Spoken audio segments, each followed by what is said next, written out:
Археолози са открили древна египетска статуя с глава, наподобяваща познатия ни анимационен герой Хомър Симпсън. Тази абсурдна новина се завихри в социалните мрежи през последния месец и бързо набра значителна популярност. Сега е време набързо да проверим фактите около случая.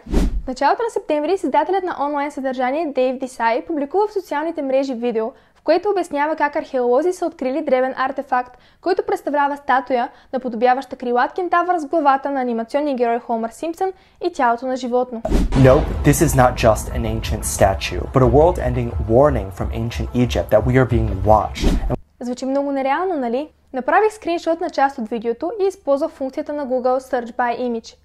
Открих сайта artsy.net, където статуята от видеото и други подобни на нея се продават, а авторът на тези причудливи произведения е американецът Джошуа Гуд. Съвременен артист и основател на Института по археология и културни реликви Аурора Роман.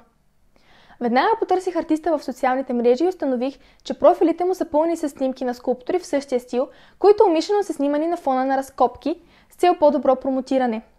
Интересното е, че ако скронем по-надолу, ще открием видеото на Десай.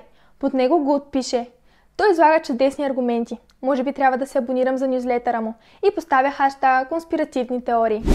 Дейв Десай редактира своя пост и добави, че статуетката е фалшификат, но преди това видеото му успя да заблуди хиляди.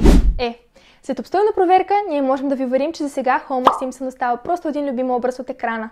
До скоро и мислете критично!